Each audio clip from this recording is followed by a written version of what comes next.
Então, vamos lá. Boa noite a todos e a todas. Em nome do Laboratório de Ensino, Pesquisa e Extensão em Ciências Sociais, né, aqui da UERJ, da Universidade do Estado do Rio de Janeiro, agradeço aí a presença de todas as pessoas aqui nessa atividade. Né? Uma satisfação receber todo mundo aqui nessa palestra, a palestra intitulada Afrodescendência e Formação de Liderança Popular na Amazônia, uma releitura estética dos quilombos nas comunidades negras das imediações da Transcametá, Baixo Tocantins. Gostaria de cumprimentar o professor e pesquisador e meu amigo, o Berdan Medeiros. Ele é do Instituto Federal, né, do Pará, e é o palestrante dessa noite. Né?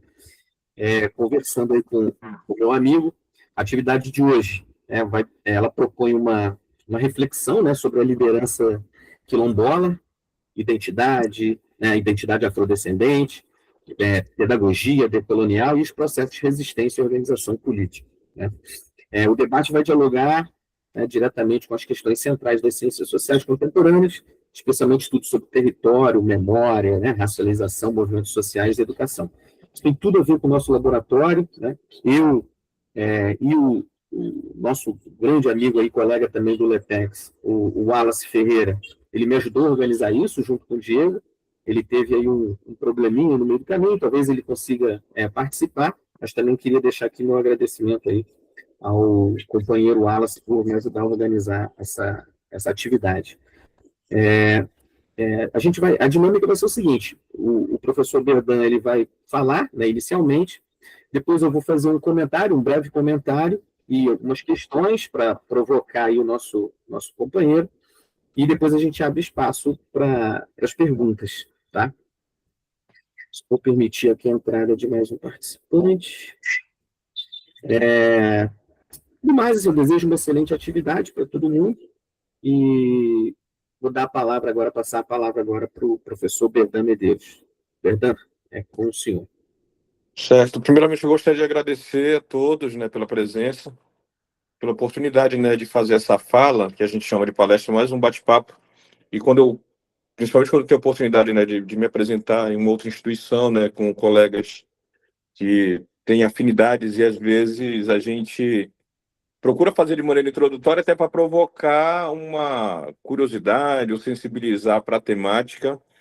E aí, assim, eu vou falar um pouco, né, da minha formação, que, lógico, eu encontro o Afrânio dentro das ciências sociais, né? A gente fez algumas atividades juntos, né, ano passado. A gente dialogou algumas coisas e daí veio a ideia, né, agora, de fazer essa atividade que poderia ter sido uma atividade presencial. Por isso que eu falo que é introdutória para a gente poder começar, e aí eu vou dar um pulinho aí no Rio de Janeiro para poder fazer alguma coisa presencial. Abro também um convite para que vocês possam vir aqui, né, no Pará. Eu sou do campus Tucuruí, do IFPA, e a gente desenvolve várias atividades dentro dessa perspectiva. E eu começo a falar um pouco da temática, né, que é um tema das ciências sociais, que é a minha graduação. Daí, da graduação, eu fui para o mestrado em educação, que eu fui me aproximar de um debate da afrodescendência já. Que tem muito a ver comigo, porque sou negro, mas não sou da antropologia, de formação básica. Né? Eu sou do momento em que a graduação em ciências sociais aqui na UFPA, ela era dividida em ênfase. Eu sou da ênfase de ciência política. Só quando eu fui assumir um concurso dentro da SEDUC é que eu comecei a dialogar as questões afro-brasileiras. Daí é um momento de 2008 até 2013 que eu fui me apropriar da questão da Lei 10.639, e aí eu sou daqui da região do Baixo Tocantins, como eu coloco entre parênteses aqui, né, que é uma região, uma micro-região aqui do estado do Pará, em que nós temos muitas comunidades quilombolas. Né? O município em que eu fui criado é o município de Baião. Quero registrar até a presença aqui no grupo. Nós já temos uma liderança que está participando hoje, ela veio divulgar aqui, ela está participando, que é a Iane, uma líder quilombola que tem formação em educação do campo, graduação, é professora e é, se eu não me engano, secretária da Associação Quilombola. Daí, essa convivência, meio que inicialmente, ela é uma convivência que ela não é, como eu posso dizer, né? Ela não é uma convivência propriamente dita de quem percebe o quilombo ou quem percebe a afrodescendência da forma como eu percebo hoje. fiz um mestrado pesquisando a questão da formação da liderança numa comunidade que é o Marizal Beira, que é o maior quilombo que nós temos na região, mais antigo, pelo menos por conta do que a gente tem enquanto resultado das pesquisas. No doutorado, eu fui pesquisar 14 comunidades nessa mesma região, no entorno ali do que eu chamo das imediações da Transcametá, que é uma rodovia que é a mesma transamazônica. No final, tem algumas imagens, eu tenho um mapa aí para poder mostrar para vocês. E aí eu amplio a formação, né, da minha formação e amplio o que diz respeito a esse aprofundamento do que é a formação da liderança popular na Amazônia. E daí o que vai me dar aporte teórico é uma questão metodológica que é a afrodescendência e a decolonialidade. E aí eu procuro, dentro dessa perspectiva, desenvolver a tese de que existe uma pedagogia própria no quilombo. E essa pedagogia própria ela é percebida como uma tese que eu consigo sustentar dentro do que eu escrevi ali no momento do doutorado, e escrevo um projeto de pós-doutorado para que eu continue dialogando essa questão afro-brasileira, né, a questão da afrodescendência, na mesma região, e eu vou sanar algumas lacunas. Aí eu vou falar da questão dessas lacunas para a gente poder entender como é que essa região está hoje, no sentido da formação dessas lideranças. Nós temos muitos líderes, por exemplo, Bahia, nós temos aproximadamente 30 comunidades quilombolas. Esses líderes eles têm muitas dificuldades, e o debate que eu faço é um debate dentro da área da educação. Para que a gente consiga sanar as lacunas, consiga sanar as mazelas que essas comunidades enfrentam dentro da região, a gente precisa avançar em várias frentes. E a frente na qual a gente se encontra agora é uma frente econômica.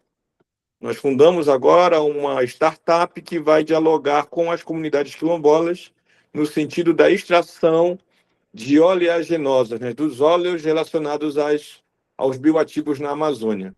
E a gente se encontra em meio a várias problemáticas. Uma das problemáticas é o fator da educação.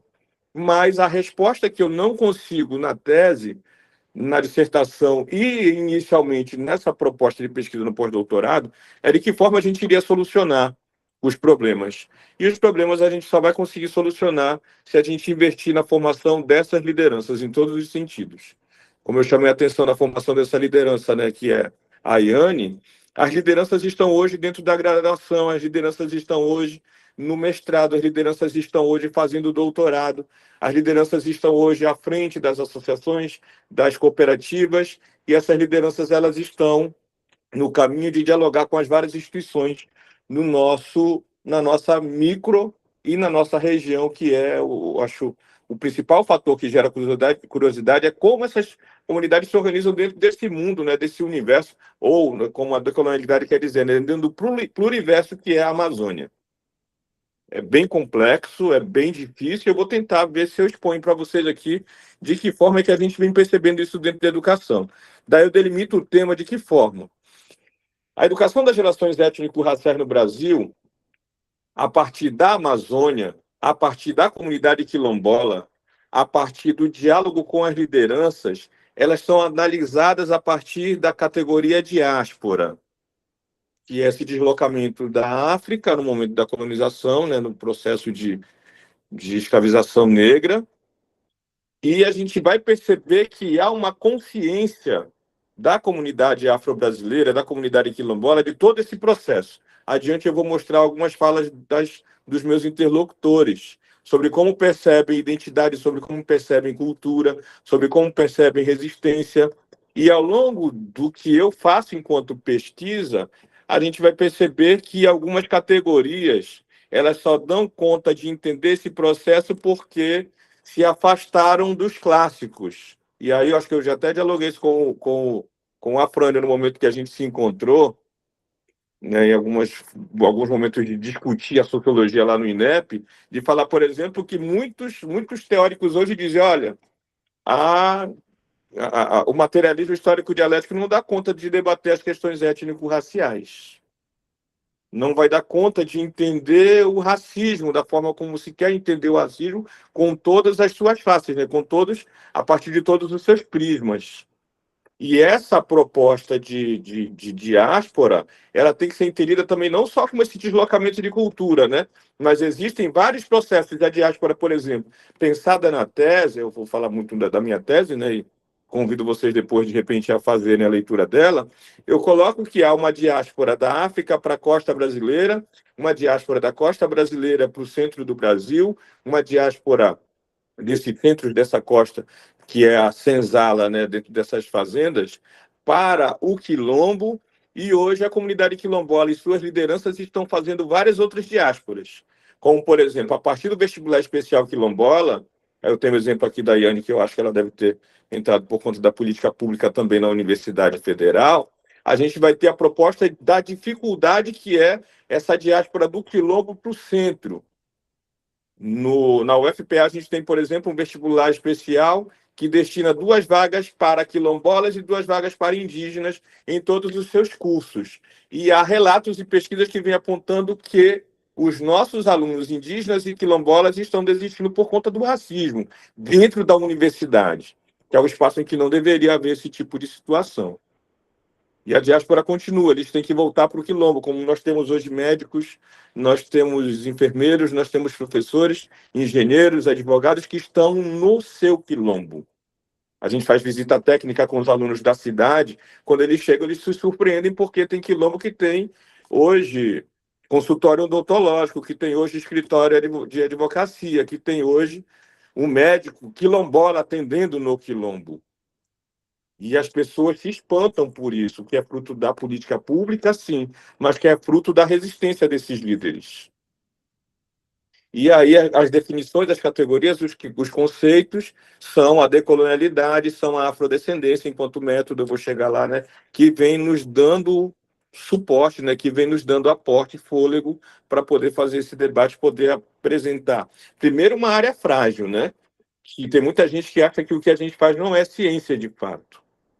Na sociologia dizem isso, né? E quando você discute na sociologia racismo, preconceito, discriminação, decolonialidade, você está discutindo e parece estar discutindo coisas que não se firmam, né? Não tem solidez enquanto objeto. A partir da delimitação do tema, e daí a problemática toda se sustenta dentro de uma proposta de pergunta, né? Que a gente vai ter, né? Qual o problema que a gente enfrenta? Esse problema ele tem sido um problema que tem sido retroalimentado por várias situações de visitas e de atividades de campo e de diálogos com esses meus interlocutores. Que eu digo interlocutores porque escrevem comigo quando eu escrevo o artigo. Eu mandei para o Afrânio, por exemplo, um texto.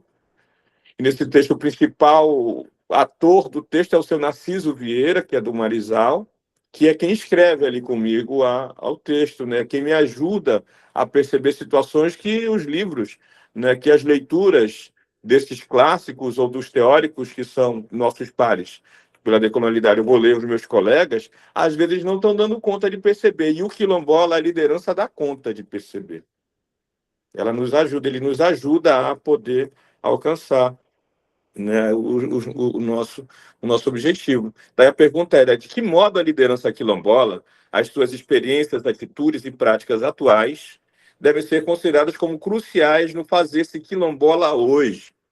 E quando as pessoas pensam em quilombo, pensam com um pensamento de que isso ficou muito no passado do Brasil, no momento em que existiam as casas grandes e as senzalas. Mas esses quilombos eles estão hoje se reinventando, tá? E até que ponto isso é resultado da reinvenção e da memória da identidade cultural afrodescendente nessa diáspora.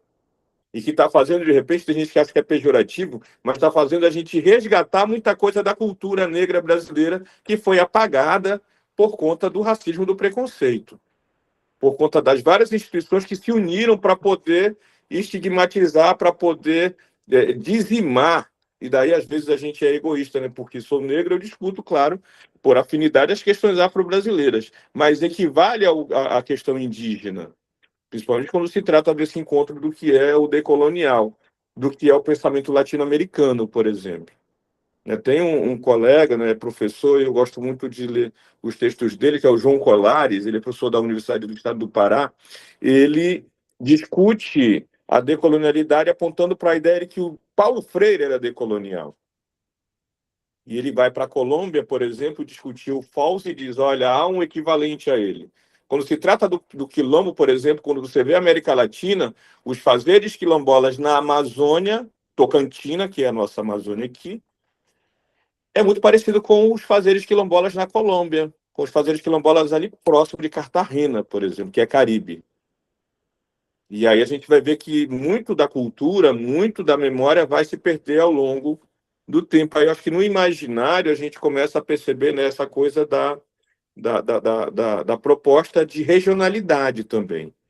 Pensar a Amazônia, como eu falei até no termo pluriverso, né? São várias Amazônias. Eu tive contato, por exemplo, com um professor de Cabo Verde, da Universidade da Praia, da cidade da Praia, né, da Universidade de Cabo Verde, que ele estava na minha banca de mestrado, ele disse, olha, pela forma como o quilombo, desculpa aí, está descrito na dissertação, você vai perceber que cada quilombo é uma África distinta.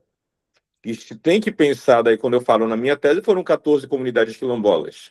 Aí eu dou um exemplo muito característico da região, é pensar, por exemplo, um samba, que é chamado de samba de cacete. Dentro do quilombo, na maioria dos quilombos, se tem esse samba, e todo samba é diferente. Dependendo de qual seja a comunidade quilombola, esse samba é feito de forma distinta.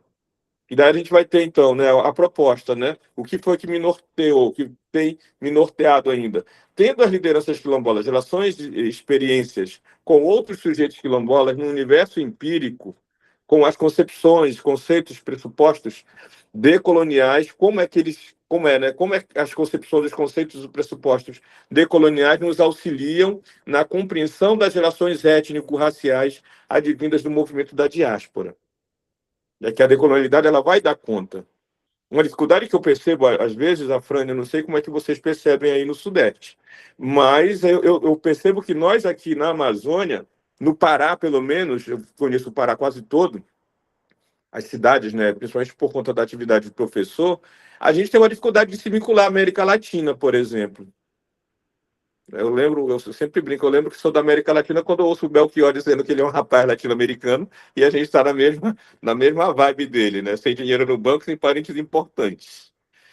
E daí a gente vai perceber, né, como é que essas histórias de vida dos afrodescendentes, dos líderes quilombolas, uma das pessoas com as quais, com a qual eu tenho mais contato hoje é o seu Nascido, se tornou um grande amigo. Na semana passada eu estive com ele por conta desse nosso projeto, daqui a pouco eu vou falar um pouquinho dele. Como é que esses quilombolas na região tocantina constituem sua formação identitária enquanto comunidade local? E até que ponto toma como norte a memória e a prática da comunidade? Eu acho que é uma coisa muito difícil que eu falo hoje. Eu tenho 44 anos, eu vivi desde os 7 anos em Baião, na nossa cidade, eu digo, nasci em Tucuri, mas fui criado lá. Eu percebi o quanto que essa cidade racializava os meninos que vinham desse quilombo estudar.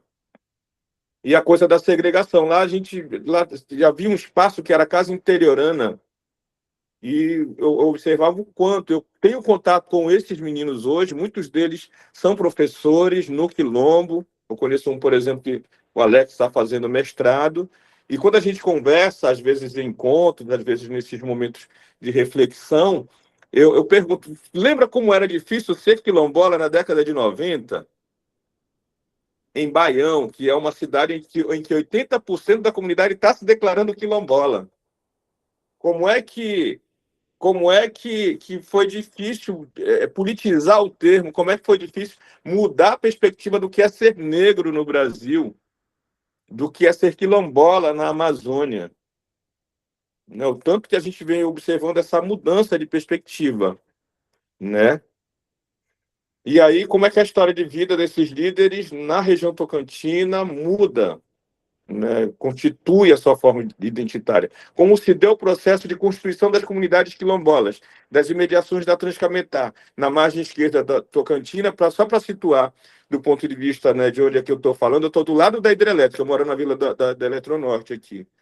E essas comunidades estão todas abaixo da usina hidrelétrica de Tucuruí, que é uma das maiores, que é a segunda ou terceira maior do mundo, que produz riqueza, a água está ali jogando alto ali, energia, é dinheiro, né, que está sendo passado ali. e essas comunidades estão à margem do desenvolvimento local.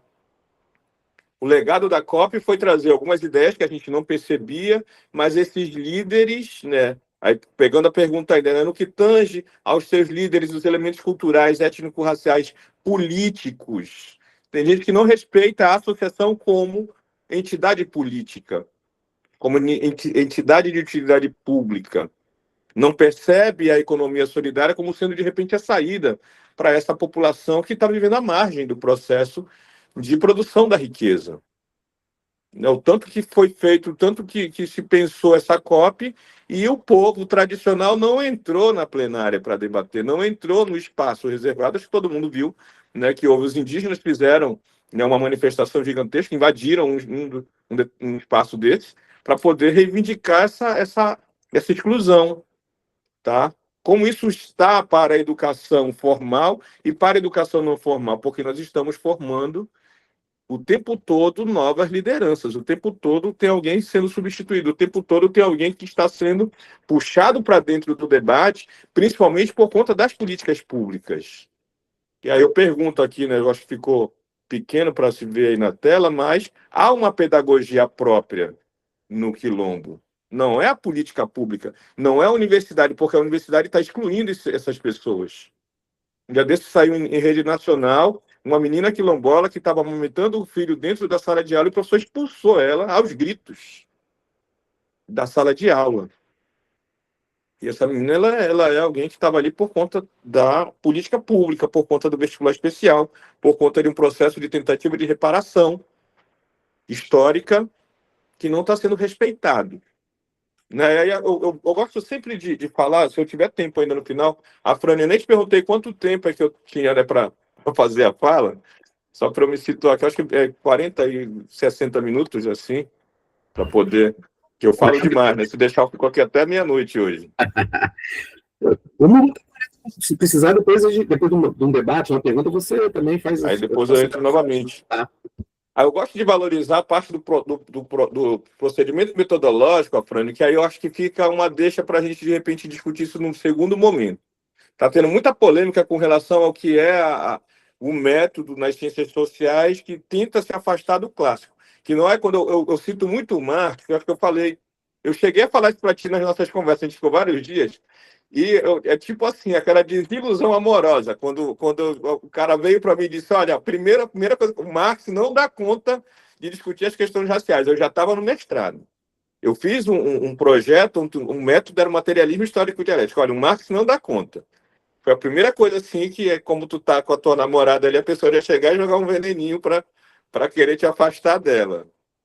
A segunda coisa que ele disse é, olha, eu trouxe hoje para ti, é o meu orientador, hoje eu trouxe para você um livro, nosso segundo encontro, é o Marxismo e a Questão Racial, do Carlos Moore, onde o Carlos Moore é um cubano que ele teve um fato aí na UERJ, ele foi dar uma palestra e parece que o pessoal não deixou ele falar, porque ele diz, com todas as letras, não sei se foi na UERJ ou na UFRJ, que o Marx é racista. Aí esse cara chegou no segundo encontro, me deu esse livro, disse assim, olha, está aqui o livro. Eu falei do Marx aquele dia, agora está aqui o livro, leia o livro e vê se tu consegue entender aqui que o Marx é racista. Aí pronto, ele disse, pegou e me jogou lá do último andar do prédio. E aí eu comecei a discutir as questões raciais a partir de algumas leituras que me foram apresentadas, primeiro os pós-coloniais, os pós-modernos, né, como discutir identidade no Stuart Hall. Aí antes dele, né, claro, o Frantz Fanon, né, os pan-africanistas e tal, mas o Fanon é muito marcante, o Stuart Hall nos pós-modernos muito marcante. Os pós-coloniais, com a Spivak, o Homi Bhabha, marcaram muito nesse momento do mestrado. E aí eu atravessei dos pós-coloniais para os decoloniais. No doutorado eu me defini, pronto, é a decolonialidade, que eu tive contato com esse professor, que é o João Colares. E o método em si, ele não rasgou o manifesto comunista. Ele não vai dizer que, né, o capital tem que ser queimado. Mas é uma possibilidade. Só que há falhas. Falhas principalmente com relação às pessoas que estão né, digamos, norteando o que pode ser a epistemologia, né? Ou, como eu coloco lá no título, um fator de estética. Né? Se eu pego, por exemplo, o Boaventura de Souza Santos, ele é um dos principais influenciadores dos pós-coloniais e dos decoloniais. Aí, uns 3 anos atrás, houve lá um escândalo em que ele foi acusado de assédio sexual. Por isso eu vou rasgar a obra dele? Não. Né? E naquele momento, não sei nem como foi que ficou esse escândalo, eu estava para defender minha tese, eu fui questionado na qualificação, eu disse, ó, parece que foi essa semana, tem muito o Boaventura no meu texto, sim. Agora, isso é uma questão da justiça portuguesa aí atrás, se ele assediou mesmo essas mulheres ou não, né? Mas a gente vai tentar aqui exercitar o método. E aí eu dou muita importância para poder defender aquilo que está me orientando, de fato. Né? Que é essa questão metodológica. E dizer que na minha tese, eu coloco lá entre aspas, até, entre parênteses, até marquei, que eu digo, há uma pedagogia própria no Quilombo. E há uma sustentação da minha tese a partir de um método. Esse estudo que eu desenvolvo, ele é qualitativo, ele é uma pesquisa de campo. Quando eu chamei, né, Afrânio, bora para a Amazônia, vem para Tucuruí passear.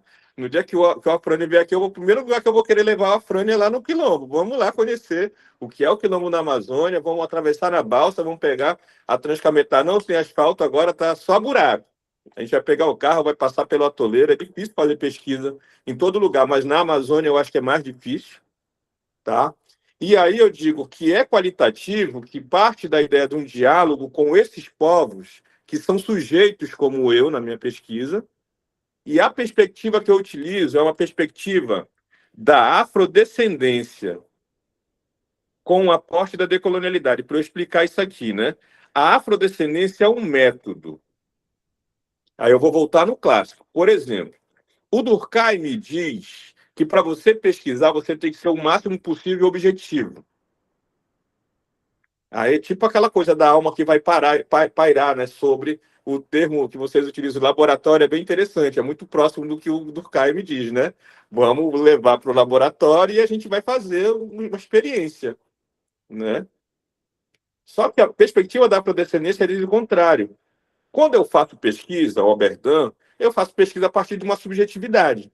Eu já passei por racismo, por episódios em que eu fui racializado, de forma direta ou de forma indireta, o tempo todo eu vejo nas redes sociais, então, a hora que eu abro o Instagram, porque sigo muitas páginas, eu vejo todo dia dezenas de episódios de racismo.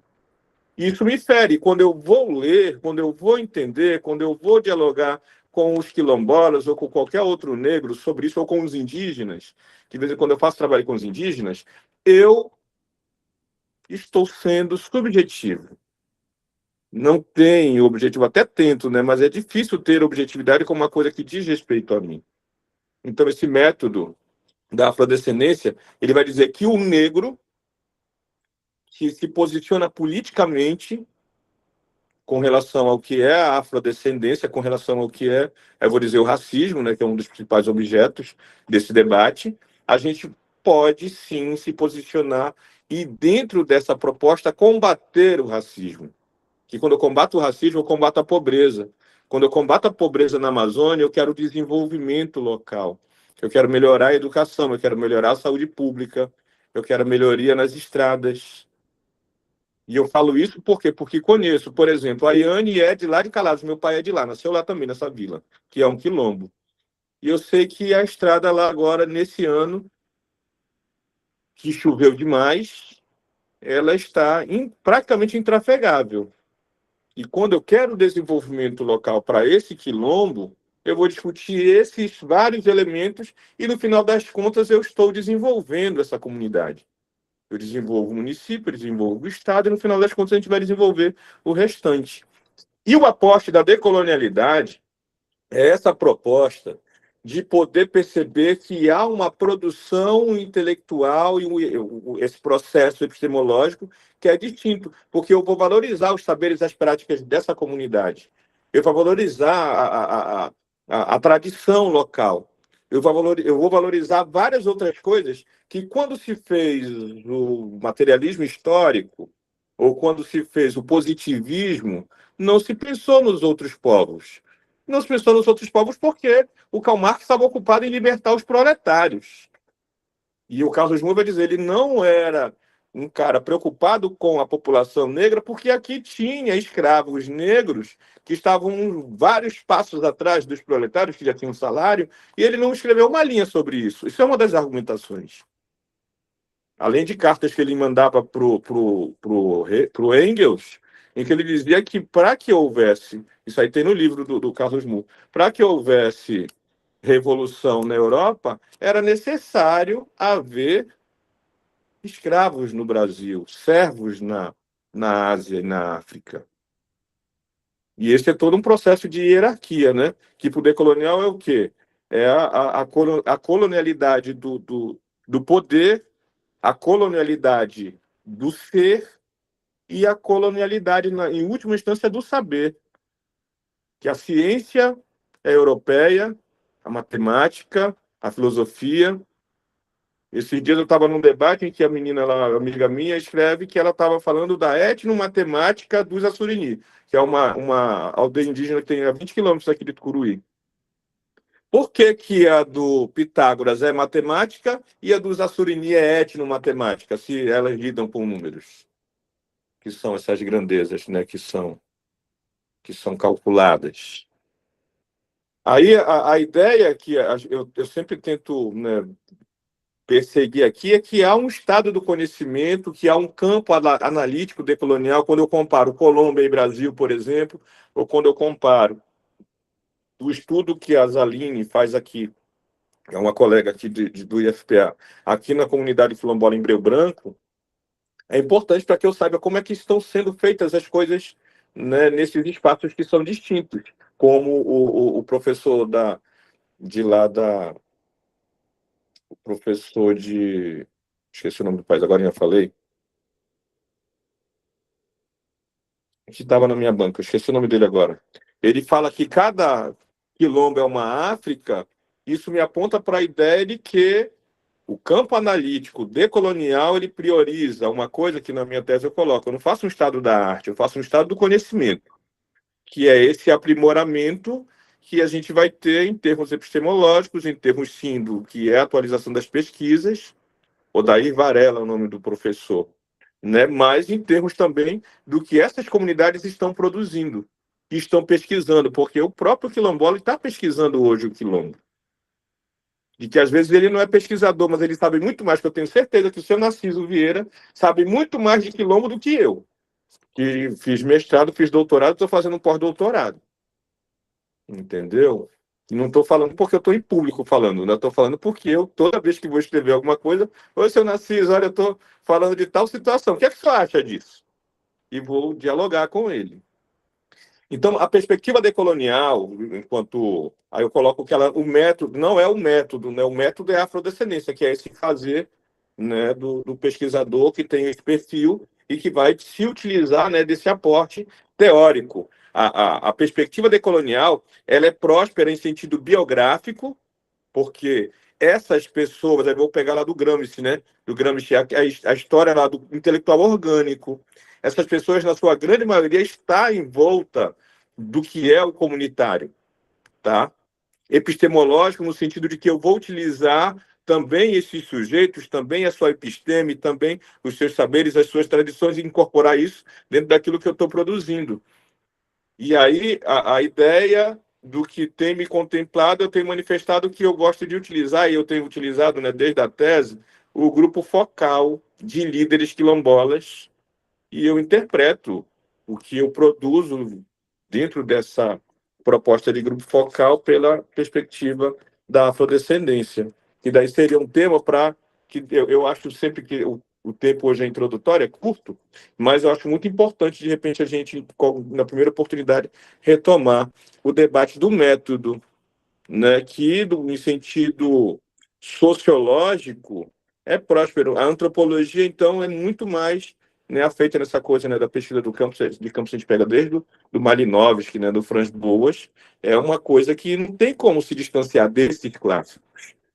E daí a minha tendência é sempre citar, eu cito mais a sociologia do que a antropologia, por conta, né, dessa coisa da ênfase, eu era mais próximo dessa leitura do Max Weber, e eu acho que o antropólogo ele é muito mais detalhista em algumas situações associadas aí principalmente ao estudo de campo. Daí, para mostrar um pouco do espaço, né, do locus, a Frânio e os colegas que não são, principalmente, eu acho que é só a Yane, que é de fora, eu falo da região aqui, da micro-região do Baixo Tocantins, que no estado do Pará, essa parte que está escura aqui, eu vou ver se eu consigo ampliar aqui para vocês. Mas, se for o caso, depois eu até mando essa apresentação para quem quiser ter acesso a essa parte aqui, que no mapa aqui, essa parte aqui, que fica mais próximo do Nordeste do estado do Pará. A gente está ali próximo de Belém, né? E meio que no centro aí do estado do Pará, que é muito grande, né? A gente vai ter aqui Barcarena, Acará, Baitetuba, Igarapé-Mirim, Moju, Mocajuba, Cametá, Limoeiro da Juru, Oeiras do Pará e Baião. Esses quilombos dos quais eu me refiro, e o locus da minha pesquisa, é Baião. Como eu disse, eu estou em Tucuruí. Tucuruí não é do Baixo Tocantins, é Sudeste. Mas é justamente esse limite do Sudeste com o Baixo Tocantins. E aqui, esse mapa pode ajudar vocês a entenderem depois. Já teve alguém, Márcia, né, que disse que quer. Eu vou mandar a apresentação depois. Aí vocês vão observar no mapa que a gente vai ter aqui o Rio Tocantins descendo essa parte, esse Rio Lilás, o município de Baião e esses vários pontos em preto aqui, né?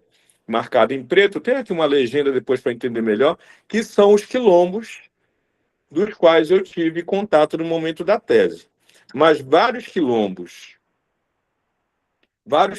estão em vias de reconhecimento, mas muitos já estão reconhecidos. Quando se trata da terra, a terra, ano passado, o nosso governador, que é o Helder Barbalho, ele fez uma força-tarefa e conseguiu entregar muitos títulos de terra. Não sei se o caso de Calados, que é a terra da Iane, conseguiu, mas eu tenho muito contato com o Marizal e eu acompanho mais o Marizal do que Calados. E o Marizal conseguiu o título da terra, né, que estava em aproximadamente quase 30 anos em disputa na justiça, com uma fazenda gigantesca que é a vizinha deles. E aí acho que vocês observam que tem muito conflito agrário com fazendeiros aqui, entendeu? É o caso, a Yane colocou que é o caso deles também, tá? Daí, visto o mapa, eu queria apresentar os sujeitos com os quais eu dialoguei na pesquisa do doutorado, né, que eu estou ainda fazendo pós-doutorado, eu não apresentei um relatório, e eu estou fazendo mais formação de professores. Eu não estou fazendo uma pesquisa, né, para sustentar uma tese, eu fiz uma proposta, que é fazer uma formação de professores dentro dessa perspectiva da formação de liderança. Eu estou mais nas escolas. E agora, eu estou no meio dessa formação, eu estou migrando de novo para a questão das lideranças por conta dessa ideia dos bioativos. Tá? Eu tenho aqui os sujeitos, né? O seu Antônio Vieira, ele é pastor, a Emanuele, ela é fisioterapeuta, ela também fez via o vestibular especial, ela é fisioterapeuta lá no quilombo dela, tá trabalhando no posto de saúde, trabalha também na série do município. O Diogo, eu conheço ele desde quando ele estudava lá na cidade, ele é contemporâneo meu, ele é professor. O José Expedito Gonçalves já é o mais velho da comunidade. Aí eu vou ter aqui a dona Laurença, que é dos meus interlocutores desse momento, ela era mais velha. Ela tinha 80 e poucos anos já, ela é viva ainda, né? Tinha, não, ela tem. A Nilva, que era a presidente da associação. Aí eu tenho o seu Manuel Rodrigues, que é o pai da Emanuele, a Claudiana Sacramenta, que é a liderança da Vila de França, e a Márcia Martins, que é a líder do samba, lá na Vila de Garapé Preto, certo? E aí, a questão da definição dos conceitos, né? Como o Afrânio chamou a atenção no início da fala dele. Dos conceitos, eu trouxe aqui, só para a gente entender, né, como é que é a perspectiva da formação da liderança, de como os conceitos nos ajudam, de como a decolonialidade se relaciona com isso. Eu defino no Palmer a diáspora, depois eu entro nos sujeitos da pesquisa. Eu trago o Emanuele. E aí eu trago e faço um relato, né, de que no momento em que eu fiz esses questionamentos para a Emanuele, nós estávamos no café da manhã, a gente sempre fazia ou na hora do café ou na hora do almoço. Aí eu organizava o café, que fica do outro lado do rio, né, vamos atravessar para o rio. Lá a gente faz o café e de repente, ó, vamos, o que é que tu pensa de tal coisa? Conta uma história e eu ia para poder pegar o relato, né?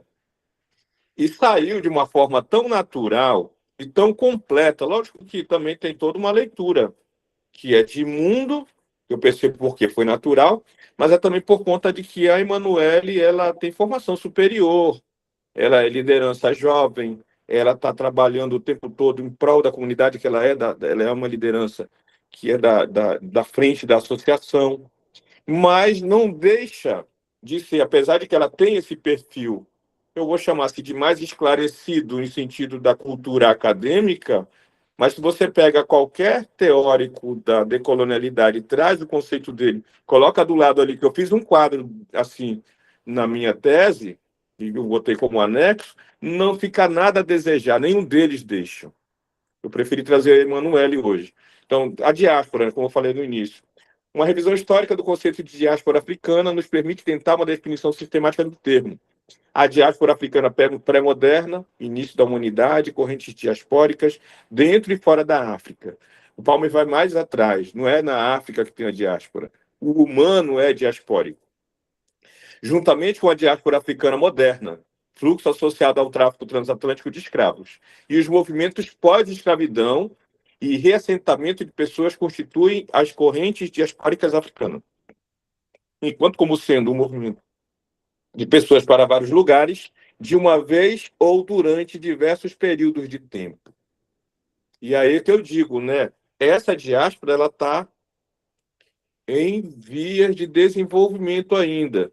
E se a gente for perceber para onde é que as políticas públicas, por exemplo, vão levar essas nossas várias lideranças jovens, essa diáspora de repente vai ser infinita, porque o sujeito eu vou pegar, vai para a cidade, vai para Belém, como é o caso da Emanuele, faz o curso de fisioterapia dela, voltou para o quilômetro, já está trabalhando lá, ela é concursada lá no município.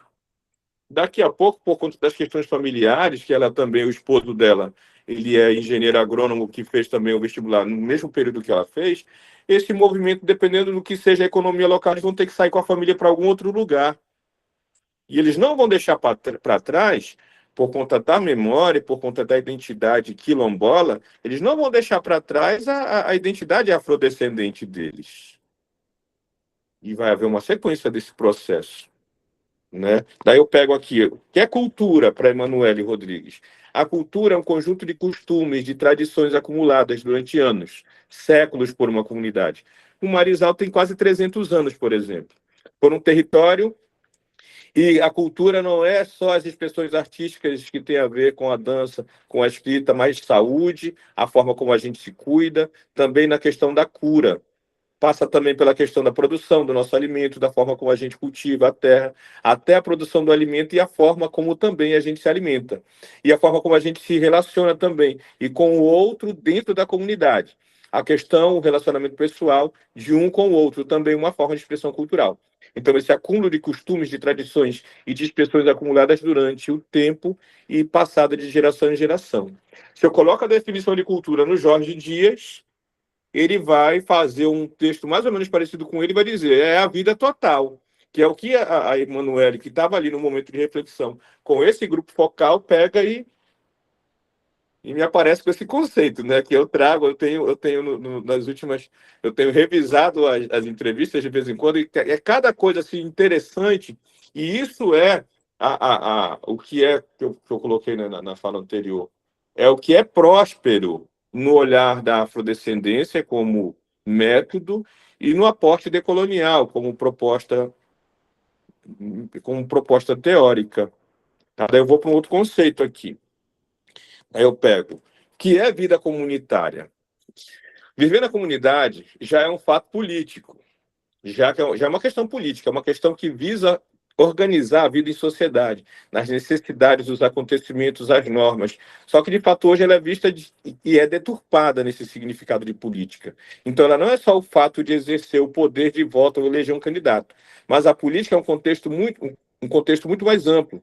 Só que essa política precisa pensar em inserir todos. Quando a gente fala que ela organiza a sociedade, ela precisa, dessa forma, incluir tudo aquilo que forma a sociedade, todos os povos, todas as culturas, e deve trabalhar em cima disso, para que todos tenham benefícios desse sistema político. Aqui eu posso ver quando ela fala, né, o fato político, eu vou recordar dos gregos, né? É o animal político dos socráticos, né? Outro conceito, aí eu vou trabalhar mais dois, que é ser quilombola, daí essa coisa, né? Da constituição da liderança. Eu trago de novo, se eu não me engano, eu trouxe só, nessa apresentação, eu trouxe só a Emanuele, que eu acho bem mais a sequência do raciocínio dela, assim, bem encadeado. Falar do que é ser quilombola é falar de resistência. Aí parece que a coisa está sendo direcionada, surgem vários conceitos, né? Parece que assim, estava escrito ali a sequência das coisas. Resistência tem esse significado de resistência desde a formação dos quilombos até os dias atuais, porque nos formamos a partir da resistência ao sistema daquele momento que era escravocrata, onde esses povos escravizados se juntavam num local para fugir daquele sistema. E vale lembrar que o quilombo não era apenas formado por negros escravizados. Uma história, das formas, né, que diferenciou o Marizal é que ali era uma aldeia indígena e se tornou um quilombo pela chegada dos escravizados que estavam fugindo da senzala. Mas também acolhia outra etnia que estava no momento, que eram os indígenas, onde havia esse compartilhamento daquele local, onde tudo era produzido e criado ali. Mas quilombola é essa palavra de resistência, tem esse significado para a gente, muito forte. Quando digo que até os dias de hoje, porque até os dias de hoje a gente resiste e luta contra um sistema que não nos escraviza, mas é um sistema racista, é um sistema que não nos inclui nas principais pautas. E a gente segue resistindo, e é um ambiente de compartilhamento de vida em comunidade. Nossas produções, nossas relações com o meio ambiente, que é totalmente maravilhosa, a gente tem um ambiente como a nossa fonte de renda e vida. E esse é o significado de resistência. Daí observe, então, que ela vai ter uma visão bem abrangente do que é vida comunitária e do que é quilombo. Daí eu vou fechar com a diversidade, né? E tem uma outra questão, que é uma proposta de bandeira que você não vai se fechar em si, né? Eu vou dizer, olha, eu sou um professor que sou um militante do movimento negro. Mas quando eu estou sendo militante do movimento negro, eu estou somando com todas as outras bandeiras. É essa noção que ela nos passa ali. E a ideia de diversidade é algo que às vezes nos... Chegou às 19, né? Eu já vou fechando aqui, eu estou fechando também já, esse é o último conceito. Isso. Aí a gente pode até fazer uns 15 minutinhos, que aí a gente fecha com 1 hora de apresentação. Certo. É a diversidade, essa mistura de várias cores, religiões, costumes, práticas culturais, culturas, formas de viver. Seria isso. E não muito diferente como falando a nível de país. Não é muito diferente quando a gente fala da comunidade quilombola. Nós somos diversos também. Uma comunidade quilombola não é igual a outra. É a mesma coisa que o professor, né, que já foi, depois do meu mestrado, foi em 2017, ele já foi reitor lá na universidade dele, o Odair Varela. Tá? Ele fala, são várias Áfricas, ela está falando isso aqui também. Não é igual a outra. E numa mesma comunidade quilombola, a gente tem as diversidades. Tem também a questão da variação da tonalidade da pele. A gente tem vários aspectos relacionados à alimentação, à culinária, a questão da religiosidade. As expressões das religiões dentro da nossa comunidade são também ali da raiz, diversa. Então, a diversidade seria a multiplicidade dessa diversidade das coisas. Tá? Para ir fechando, eu tenho algumas imagens que depois vocês vão ver melhor. Aqui, acho que dá de ver que tem só uma linha amarela, é a Transcametá, no meio da floresta, aí, que é essa via que a gente frequenta 200 quilômetros de chão, por onde a gente passa aí cortando várias comunidades, várias propriedades coletivas, né? Muito conflito agrário. Daí tem algumas imagens aqui que são os momentos do nosso grupo focal, as senhoras de lá, né, colhendo a mandioca, o açaí. As reuniões aqui, eu fiz muita atividade durante a pandemia ainda lá, né, 2021, 22. Aqui umas imagens do samba e as considerações, né? Eu sustento uma tese de que no locus onde estamos inseridos, ocorre aquilo que a literatura decolonial tem afirmado. É o processo de colonização que fadou os nossos povos tradicionais as distorções negativas do que funda o capitalismo em sua natureza exploratória, refletido pelo profundo silenciamento e subrepresentatividade do povo negro, cuja possibilidade de ruptura se renova e se reinventa na atuação organizada das comunidades quilombolas nas imediações da Transcametá, e que estas populações têm resistido.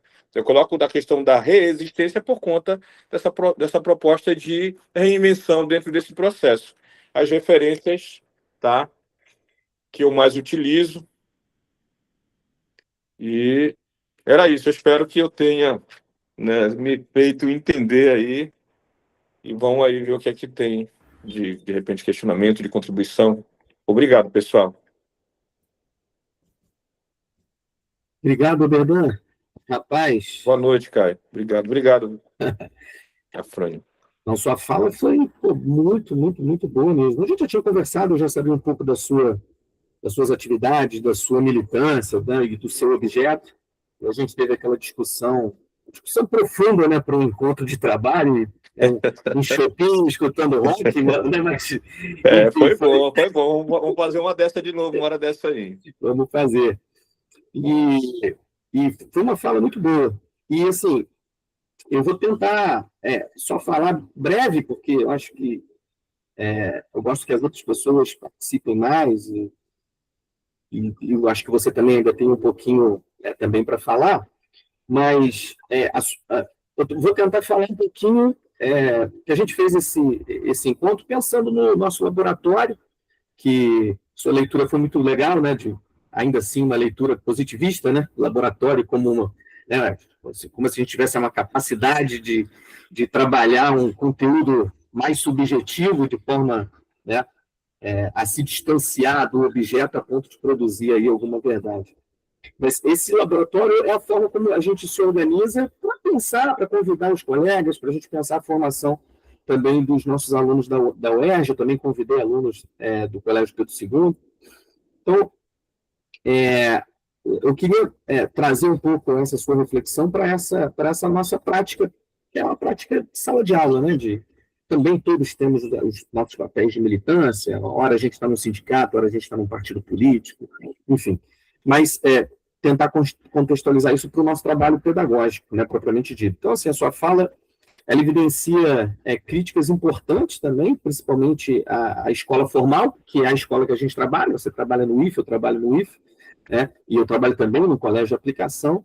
Então, essa sua crítica à escola tradicional, né, especialmente quando você diz que ela reproduz as práticas homogeneizadoras, né, currículos ainda eurocentrados, né, e até mesmo práticas nossas, né, práticas de ensino que frequentemente inviabilizam saberes afrodescendentes, saberes indígenas, né? Então, assim, ao mesmo tempo, você também apresenta a sua parte teórica, né, a sua perspectiva aí decolonial, como uma prática educativa construída nas experiências coletivas, né, na memória, na luta aí, né, dos territórios e nos próprios processos de organização comunitária.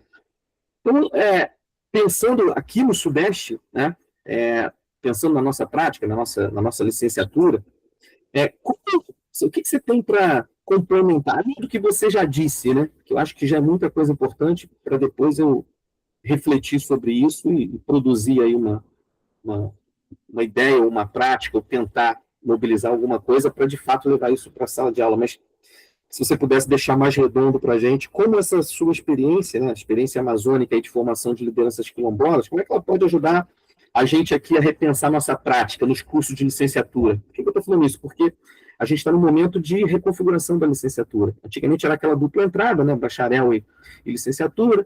Os nossos alunos, nossas alunas, focavam no bacharelado, com aquele sonho de ser pesquisador, aquela coisa toda, e fazia aquele 3x1, nosso estágio, nossa licenciatura muito rápido. Agora a gente vai ter tempo para pensar a licenciatura, para pensar a formação docente propriamente dita. E né, a legislação e tal, tem muita coisa ali que fala sobre as modalidades de educação, não só essa que a gente trabalha, mas na educação quilombola, na educação do campo, na educação indígena.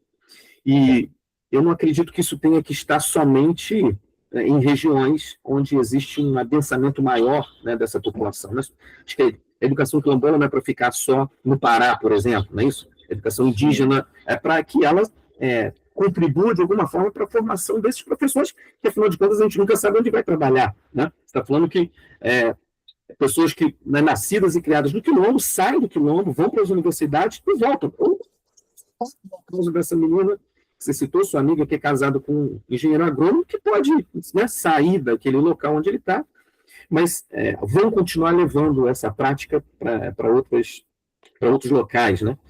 Então, como isso, né, como essa sua prática de formação de liderança, como é que ela pode ajudar a gente a repensar a nossa prática pedagógica para esses cursos de licenciatura em ciências sociais, né? Que é isso que você falou, de muitas vezes a formação docente ainda permanece excessivamente centrada nos modelos, né, escolares tradicionais, urbanos, e poucos ou quase nunca conectados a essas epistemologias que você falou, né, negra, periférica, e também de afrodescendência. Então, quando você fosse fechar aí o seu argumento, o seu diálogo com a gente, eu queria que você também tentasse deixar mais redondo isso, para a gente pensar diretamente como é que essa sua prática, dessa sua pesquisa, como é que isso pode enriquecer a nossa prática aqui embaixo. Tá?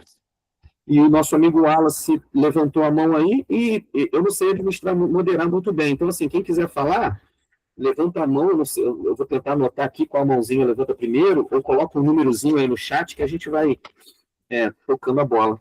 Fala aí, Wallace.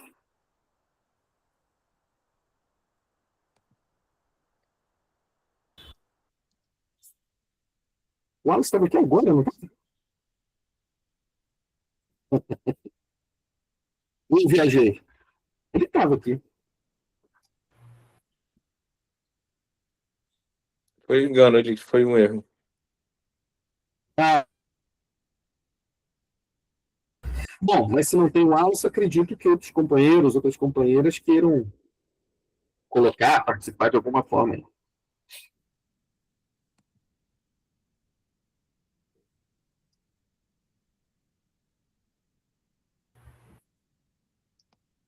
Afrânio, não sei se você viu, mas tem uma pergunta no chat feita pelo Caio. Ele fez até um comentário referente à fala do Oberdan. Ah, tem aqui. Valeu, Diego. Você lê para ele, tá bom? Então, Oberdan, vou ler aqui para você. Está aqui no chat, ó. Eu estou lendo aqui, eu estou. Ah, tá. Vou ler para todo mundo também. Boa noite, me chamo Dan, sou calouro de História na UERJ. Eu fui à exposição Vetores Vertentes, Fotógrafas do Pará. Fiquei abismado e maravilhado com a pluralidade existente no Pará. Pergunta aqui o meu lugar de ignorância, morador do Sudeste, de que maneira essa releitura desafia a visão eurocêntrica tradicional e também a visão mais preconceituosa e estereotipada do Sudeste, que inviabiliza a existência dos quilombos na Amazônia, pois o pensamento é mais voltado para as comunidades indígenas, né? Sendo o pensamento também mais preconceituoso. Além disso, se possível, uma segunda pergunta: quais são os diferenciais da formação de liderança em comunidades quilombolas comparado aos movimentos sociais urbanos? Certo. Boa pergunta aí do Caio. Boa. Eu vou então, o tempo está passando, né? Eu vou responder logo, eu vou começar com a do Caio, vou fechar com a do Afrânio.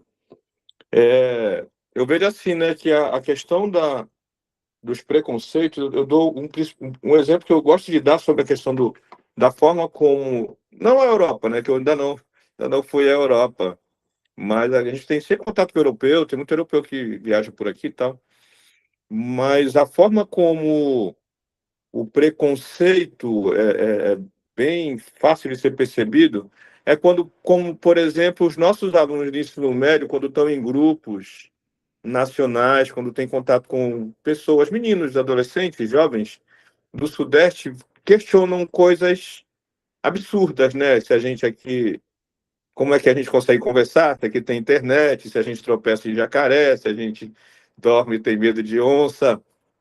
E é claro que a gente tem essa coisa, né, de ter, sim, contato com animais. Eu moro numa vila que em volta dela tem muita mata, né? E um dia desse tinha uma cobra enorme aqui no meu quintal e todo mundo passou um perrengue aqui na hora que viu, já era noite e tal. Mas do ponto de vista do social, né, do que é a nossa, às vezes até a psique, né, do amazônida, A gente é estereotipado de muitas formas. E, de repente, se a gente está mesmo produzindo conhecimento, né, dentro da universidade, às vezes é alguém da Amazônia e esse alguém não é levado a sério por conta da região que é, né? O fator das belezas naturais, acho que o colega, quando ele pergunta nessa essa questão, né, de como é que essa leitura desafia, essa releitura desafia, é que a gente está também para fazer essa divulgação, né? E a questão de que a gente é muito identificado mesmo como se fosse basicamente uma comunidade indígena, mas há uma riqueza muito grande, como eu disse, cada comunidade quilombola é uma comunidade quilombola. É uma África distinta, já que a gente tem essa coisa, né? Os pan-africanistas vão dizer, né, que todos os negros do mundo são da África. E aí a gente vai percebendo que esse processo de resistência, né, essa visão eurocêntrica, que é o termo adequado de se usar, né, que tem que ser combatida, está sendo combatida pelos nossos resultados. A gente está conseguindo ocupar determinados lugares, a gente está conseguindo ter sucesso com coisas que ninguém valorizava. Uma coisa que é muito característica disso, por exemplo, quando eu era criança, eu falei agora a minha idade, eu tenho 44 anos, quando eu tinha 8, 9 anos, açaí era comida de pessoas que não tinham feijão e arroz em casa, aqui na nossa região. E depois gourmetizaram o açaí.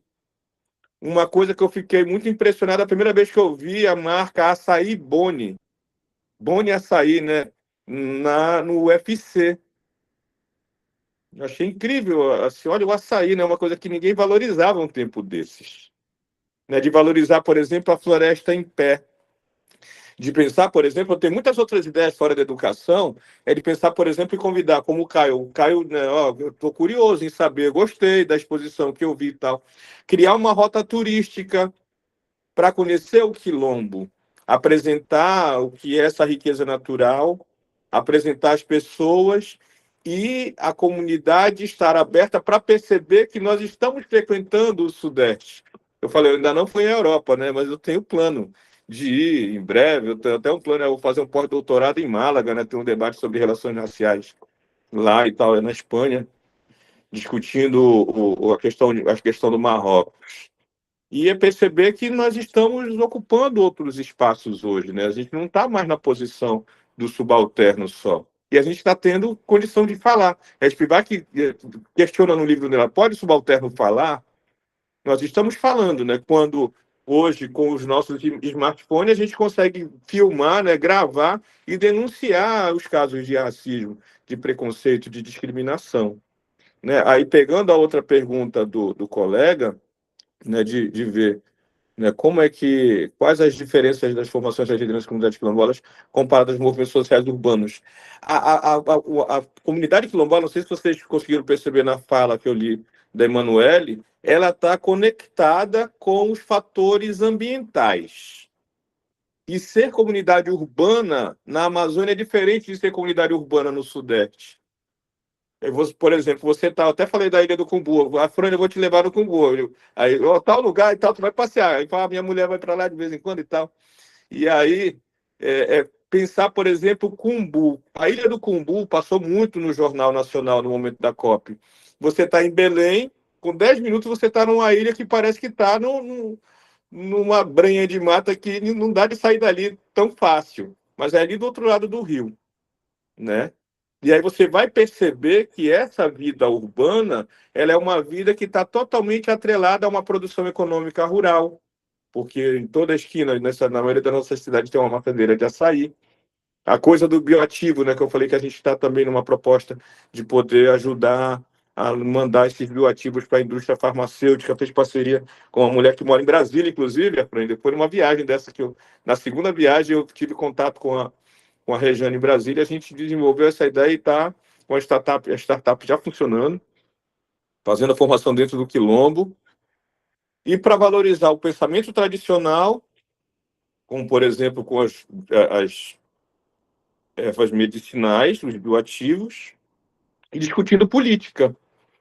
E esse movimento social urbano ele está se abastecendo com algumas lideranças que estão indo morar na cidade. porque os nossos jovens que são politizados no Quilombo, quando vão para o centro urbano, eles se engajam em movimentos sociais também.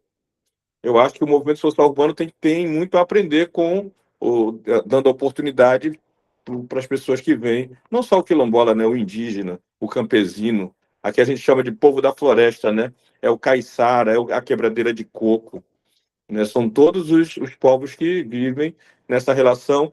Aí eu sempre dou exemplo, né? Quando alguém questiona, mas essa relação é como, né? Essa relação é como se fosse a relação daqueles seres do filme Avatar. Há uma conexão com a natureza, e essa conexão com a natureza ela vem norteando a atitude política, vem norteando o desenvolvimento, né? Apesar de que algumas regulações elas são também feitas de cima para baixo, é vertical, né? Os grandes países é quem ditam as regras, e ditam as regras com base também na força do capital. Tá aqui, são tantos milhões para gastar com isso, e a comunidade que necessita vão investir nisso, então. Mas o processo de resistência está fazendo a comunidade também, a gente vai investir nisso, mas vamos direcionar para isso que é as nossas vontades, o que é a nossa perspectiva, o que é de repente, o nosso, né, que a gente pode dizer, né, a coisa não uma, eu esqueci, me fugiu o termo agora, mas né, é tentar se desenvolver o máximo possível de forma comunitária, aprender a fazer política. Ser quilombola hoje não é como ser há 30 anos atrás, e com certeza não era como ser há 100 anos atrás. Esses quilombos, como eu falei, já são seculares na nossa região, e a gente tem avançado muito. Respondendo à questão do Afrânio, né, eu vou fechar com essa, eu acho que Afrânio, a gente tem que pensar novamente com essa proposta de que nós somos uma nação composta de várias outras nações, e a gente está transitando pela nação brasileira. Se nós estamos transitando pela nação brasileira, se você for aí na UERJ perguntar, tem quilombola aqui do Pará, vai estar cheio de quilombola. Tem pessoas aqui do nosso campus que passam, às vezes, na graduação para a UERJ, vão fazer mestrado, doutorado e estão transitando aí. O caminho é a interculturalidade. A Katharine Walsh é uma das principais leituras relacionadas a essa proposta, né? A educação tem que ser intercultural. E a interculturalidade ela dá conta de sustentar tanto a perspectiva indígena quanto a perspectiva quilombola, que é a nossa perspectiva, né? A partir desses dois grandes, né, essas duas grandes massas de pessoas, que são vários povos, vários quilombos, várias aldeias, a proposta de educação intercultural ela dá conta. Então, toda a licenciatura tem que ter um espaço para debater a educação intercultural. E debatendo educação intercultural, vai ter um espaço para debater quilombo, vai ter espaço para debater comunidade indígena, e vai ter várias oportunidades para debater as outras minorias, para debater os outros povos. E eu acho que o caminho é esse, né? Eu não sei se eu me fiz entender das duas, mas é dessa forma que eu penso. Não, fez sim. Fez sim. Espero que o Caio tenha ficado aí satisfeito com a resposta, né? E acho que é uma preocupação nossa também, né? Da formação e renovação das lideranças. E tem um elemento que você falou da questão da presença da floresta, né, no imaginário, na memória, né, das pessoas que moram, né, que estão vinculadas mais à terra, à floresta. O próprio, né, Chico Mendes, né, quando tem aquela inovação, também estava afiliado ao PT, tinha uma leitura também politizada ligada a um partido político, mas a solução daquelas áreas, né, de extrativismo foi uma leitura mais ampla, né? Não era uma única vinculação da terra como um recurso natural, né? Mas era uma ideia muito próxima da ideia de bem viver que hoje também, né, circula nessa leitura mais decolonial. Então, acho que com relação aos movimentos sociais urbanos, a gente está um pouco descolado dessa ideia, né? Pode pensar com conceitos do Ferdinand Tönnies, de comunidade, né, e sociedade, ou tem um processo de individualização muito maior, no caso dos movimentos sociais urbanos, mais aqui do Sudeste, e uma relação mais mais de comunidade, de vínculo relacionado à memória, né? Talvez o peso da memória, o peso, né, de uma... Isso, né? Acho que o peso da memória, um vínculo mais estreito, tem uma influência nesse processo de diferenciação da formação. Né? Eu acredito que isso também faça algum sentido para mim e para você. Sim. E deixa eu ler aqui. Não tem mais nenhuma pergunta? Não tem nenhuma pergunta. Bom, o Berdão, meu querido, se você tiver mais alguma coisa para falar, um fechamento, alguma coisa, você está com a palavra de novo, e depois disso acho que a gente pode encerrar, pensar no segundo momento dessa sua proposta metodológica, né, porque eu também acredito que isso seja importante para os nossos alunos. Eu também tenho vontade de debater, né, de debater com você essa parte metodológica, os limites do materialismo histórico.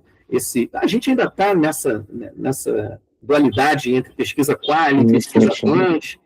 Isso também é importante, porque por mais que a gente esteja aí na formação da nossa licenciatura, eu e os nossos colegas, né, do Colégio de Aplicação, a gente não vê a formação do professor separado da formação do pesquisador. Então é importante, né, a gente também trazer esse debate aqui para o nosso laboratório e, poxa, pegar aí todas as suas dicas aí do seu doutorado e do seu pós-doutorado sobre essa discussão sobre metodologia também. Então, vou te passar a palavra. Eu me coloco à disposição de novo para participar junto de você no laboratório. Se precisar de alguma contribuição na elaboração do projeto de curso aí da licenciatura, né, dentro da relação étnico-racial, dentro de repente uma disciplina dessa de interculturalidade e tal, eu fico à disposição. Queria agradecer, né, as pessoas que vieram, né, porque participaram, e é isso. Fiquei muito satisfeito, muito feliz de participar com vocês hoje. Tá? Ganhei a noite. Muito bom. Na outra oportunidade eu vou aí. Dessa vez eu vou aí. Esse negócio, eu falei do início que isso tá gravado, hein, Bernardo? Pois é. Tá gravado, agora vai ter que pagar, meu amigo, não tem jeito. Beleza. Bernardo, muito obrigado a todos e a todas que ficaram aí até a gente, né, com esse tempo aí com a gente, e até um próximo encontro. Obrigado, hein, gente. Até mais, tudo de bom. Vou parar aqui a gravação.